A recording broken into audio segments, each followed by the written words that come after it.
Assalamualaikum warahmatullahi wabarakatuh. Perkenalkan, kami dari kelompok 7 akan memaparkan materi kami yang berjudul Mengelola dan Mengembangkan Karir SDM Islami.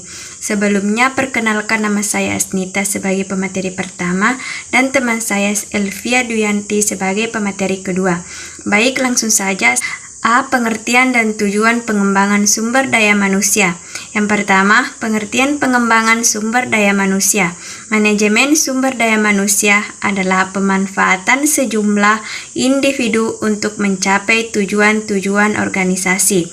Para manajer di setiap tingkatan harus melibatkan diri mereka dengan MSDM. Pada dasarnya, semua manajer membuat segala sesuatu yang terselesaikan melalui upaya-upaya orang lain. Intinya adalah bagaimana mengorganisir sejumlah individu untuk mencapai tujuan organisasi. Ada beberapa definisi SDM, yaitu yang pertama, program yang khusus dirancang oleh suatu organisasi dengan tujuan membantu karyawan dalam meningkatkan kemampuan, pengetahuan, dan memperbaiki sikapnya. Yang kedua, pengembangan SDM merupakan kegiatan yang dilaksanakan agar pengetahuan, kemampuan, dan keterampilan karyawan sesuai dengan tuntutan pekerjaan yang mereka kerjakan. Adapun yang ketiga, yaitu SDM secara makro adalah suatu proses peningkatan kualitas atau kemampuan manusia dalam rangka mencapai suatu tujuan pembangunan bangsa. Dari definisi tersebut dapat diambil kesimpulan bahwa pengembangan sumber daya manusia dalam pendidikan Islam adalah sebuah proses yang terdiri dari pelatihan dan pengembangan mencakup perencanaan pembangunan karir individu, pengelolaan, pengembangan organisasi, dan manajemen serta penilaian kinerja. Yang kedua yaitu tujuan pengembangan sumber daya manusia. Yang pertama yaitu produktif, yang kedua quality, yang ketiga human resource planning atau perencanaan sumber daya manusia. Yang keempat, semangat personel dan iklim organisasi. Yang kelima, meningkatkan kompensasi secara tidak langsung, dan yang keenam, kesehatan mental dan fisik. Yang ketujuh, pencegahan merosotnya kemampuan, dan terakhir, pertumbuhan kemampuan personel secara individu. Materi selanjutnya yaitu definisi manajemen pengembangan karir SDM. Menurut Fubrin dalam buku Mangkunegara mendefinisikan pengembangan karir adalah aktivitas kepegawaian yang membantu pegawai-pegawai merencanakan karir masa depan mereka di perusahaan agar perusahaan dan pegawai yang bersangkutan dapat mengembangkan diri secara maksimum. Dapat ditarik kesimpulan bahwa seyogianya pengembangan karir merupakan suatu proses rangkaian kegiatan untuk meningkatkan kemampuan kerja pegawai di suatu organisasi atau lembaga pendidikan Islam demi merealisasikan perencanaan karir di masa sekarang dan masa depan. Bagian A, perencanaan dan pengembangan karir. Nah, perencanaan karir adalah proses berkelanjutan di mana seseorang menetapkan tujuan-tujuan karir dan mengidentifikasi cara-cara untuk mencapainya. Sedangkan pengembangan karir adalah pendekatan formal yang dilakukan organisasi untuk memastikan bahwa orang dengan kualifikasi dan pengalaman yang tepat tersedia jika dibutuhkan. Bagian B, bentuk umum pengembangan karir. Secara umum, Bambang Wahyudi mengatakan ada dua bentuk pengembangan karir, yaitu yang pertama, pendidikan dan pelatihan, dan yang kedua adalah mutasi. Baik, materi selanjutnya yaitu bagian C, manfaat manajemen pengembangan karir SDM. Yang pertama, pengembangan karir memberikan petunjuk tentang siapa di antara para pekerja atau pegawai yang wajar dan pantas untuk dipromosikan di masa depan, dan dengan demikian suplai internal dapat lebih terjamin. B. Perhatian yang lebih besar dari bagian kepegawaian terhadap pengembangan karir pada anggota organisasi atau lembaga mampu menumbuhkan loyalitas yang lebih tinggi dan komitmen organisasional yang lebih besar di kalangan pegawai. Bagian C, dengan adanya sasaran karir yang jelas, para pegawai terdorong untuk mengembangkan potensi tersebut untuk kemudian dibuktikan dalam pelaksanaan pekerjaan dengan lebih efektif dan produktif, dibarengi oleh perilaku positif sehingga organisasi semakin mampu mencapai berbagai tujuan dan sasarannya, serta para pegawai pun mencapai tingkat kepuasan yang lebih tinggi. Bagian D, perencanaan karir mendorong para pekerja atau pegawai untuk bertumbuh dan berkembang, tidak hanya secara mental, intelektual, akan tetapi juga dalam arti profesional. Dan bagian E, perencanaan karir dapat mencegah terjadinya penumpukan tenaga-tenaga yang terhalang pengembangan karirnya, hanya karena atasan langsung mereka sadar atau tidak menghalanginya, padahal ada di antara pegawai tersebut yang memiliki kemampuan untuk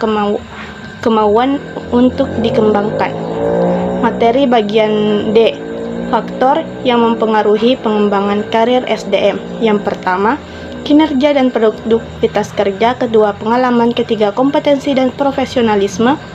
Keempat, pendidikan. Kelima, prestasi. Keenam, pimpinan. 7, rekan kerja. 8, pegawai dengan posisi lebih rendah.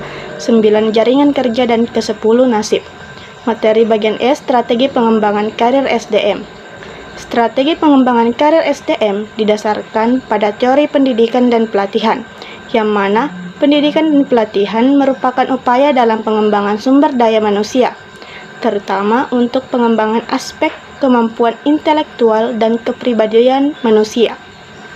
Di dalam pengembangan karir terdapat 3 tahap yang pada umumnya terjadi di dalam organisasi.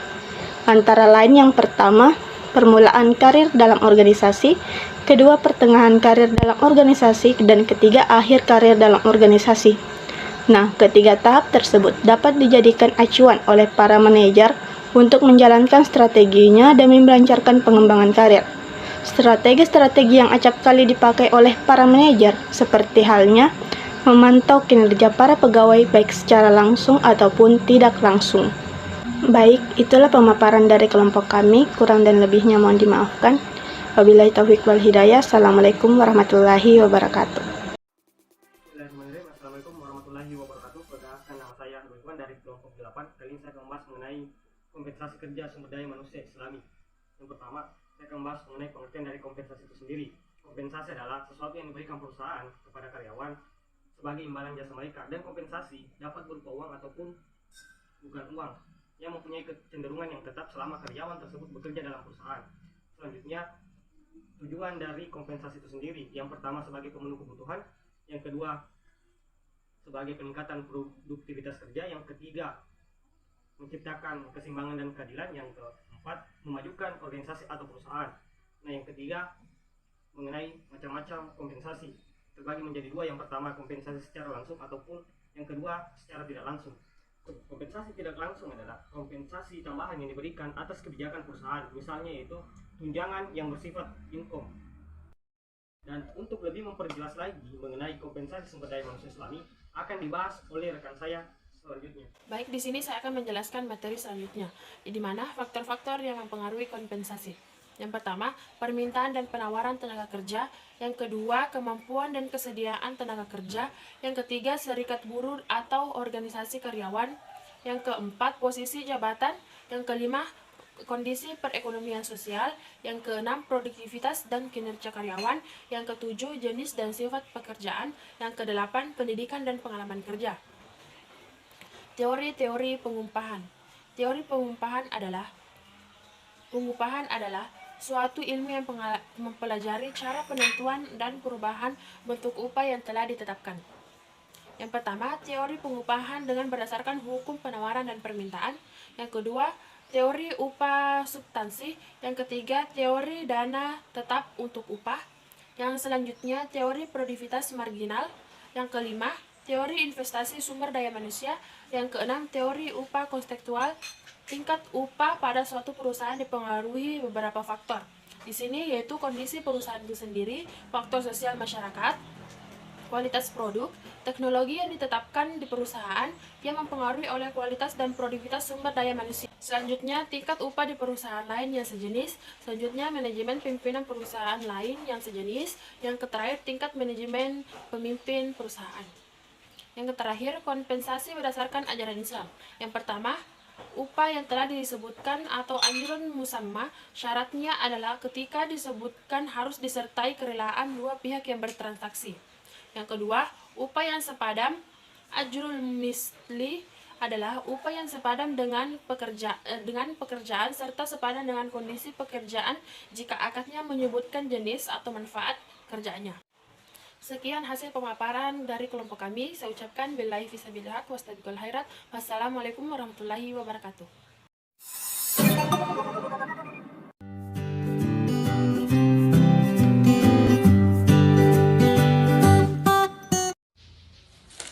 Perkenalkan, nama saya Nur Ismi. Saya akan memaparkan materi dasar hukum akad bisnis syariah.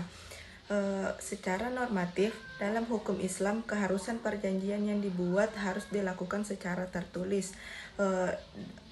Didasarkan pada Al-Quran, Surah Al-Baqarah ayat 282 dan 283, dan salah satu hadis Rasulullah SAW menurut Ubadah ibnu Samit RA dan Anas ibnu Malik. Dari ayat dan hadis tersebut dapat disimpulkan bahwa transaksi yang dilakukan tidak secara tunai dianjurkan untuk ditulis. Kenapa harus ditulis? Karena untuk menghindari ketika di suatu saat nanti ada perselisihan yang diakibatkan oleh sifat lupa manusia akan perjanjian tersebut. Yaitu B. Komposisi dan susunan akad kontrak bisnis syariah. Pembuatan kontrak tidak dapat disyaratkan suatu format tertentu karena dalam undang-undang tidak ada ketentuan yang secara tegas penentuan tentang format kontrak yang baik. Kontrak yang dibuat secara tertulis yang memang telah diperintahkan berdasarkan undang-undang dengan ancaman bahwa kontrak tersebut tidak mengikat jika tidak disebut secara tertulis, atau biasanya disebut dengan perjanjian formal. Biasanya sudah ada format tertentu yang telah disiapkan oleh notaris kalau kontrak tersebut harus dibuat dengan bentuk akad notaris. Tetapi kalau perjanjian tersebut bukan merupakan perjanjian formal, dalam arti tidak diwajibkan oleh undang-undang untuk dibuat secara tertulis. Kontrak semacam inilah yang biasanya dirundingkan. Perkenalkan, nama saya Astina Nur. Adapun materi selanjutnya yaitu bagian C, klausus kontrak bisnis syariah. Dalam menuangkan materi yang dikehendaki oleh para pihak dalam akta perjanjian, ada beberapa hal yang lazim ditambah dalam isi perjanjian demi kepastian hukum dan mencegah timbulnya keraguan-keraguan dalam pelaksanaan perjanjian tersebut. Berikut ini dijelaskan mengenai beberapa klausul penting yang dimuat dalam suatu perjanjian pembiayaan. Yang pertama, jumlah pembiayaan dan self-financing. Yang kedua, jangka waktu pembiayaan. Yang ketiga, tujuan penggunaan pembiayaan. Yang keempat, mata uang pembiayaan dan angsuran. Yang kelima, keuntungan atau margin dan bagi hasil.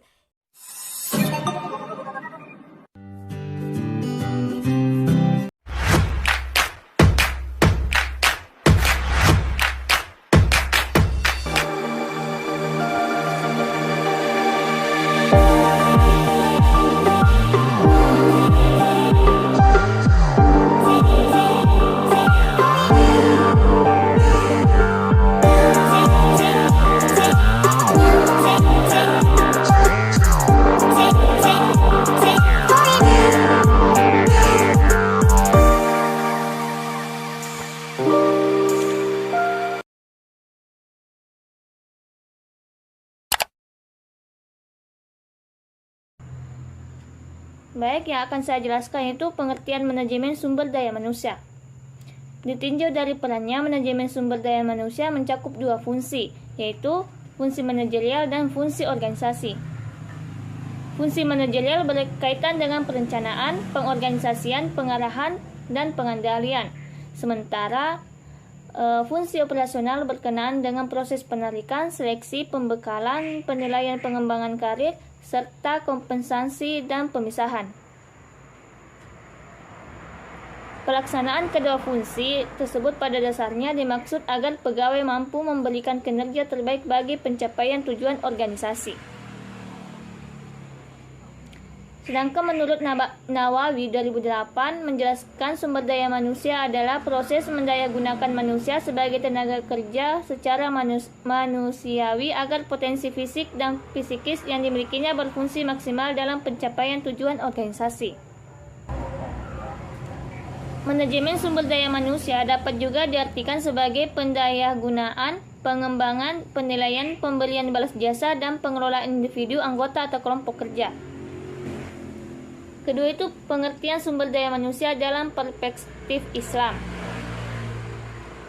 Manajemen sumber daya manusia dalam perspektif Islami dalam diartikan pada dua perbuatan yang dilakukan oleh manusia di dunia, yaitu suatu perbuatan yang dinamakan dengan muamalah dan juga perbuatan yang termasuk dalam kategori ibadah. Perbuatan ibadah pada dasarnya tidak boleh dilakukan kecuali ada suatu dalil atau ketentuan yang terdapat dalam Al-Quran dan hadis yang menyatakan bahwasannya perbuatan tersebut wajib atau boleh dilakukan. Sedangkan dalam perbuatan dibolehkan kecuali ada suatu ketentuan dalam Al-Quran dan hadis yang melarang dalam melakukannya. Dalam manajemen sumber daya manusia Islami ini menekankan kepada seorang karyawan untuk lebih mengutamakan kejujuran dan loyalitas. Saya akan membahas bagian kedua, yaitu fungsi manajemen SDM. Fungsi manajemen SDM di sini terbagi atas dua, yaitu yang pertama fungsi sumber daya manusia secara umum, dan yang kedua fungsi SDM secara Islam.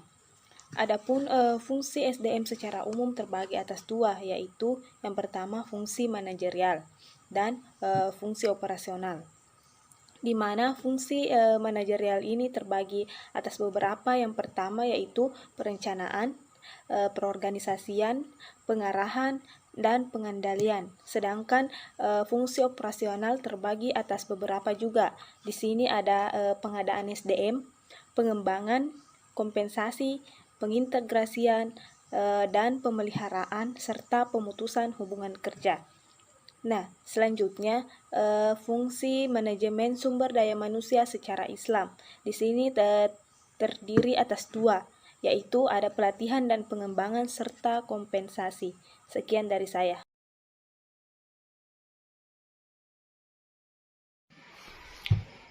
Baik, selanjutnya bagian ketiga, yaitu peran strategis sumber daya manusia dalam urgensi manajemen, yaitu terbagi atas dua.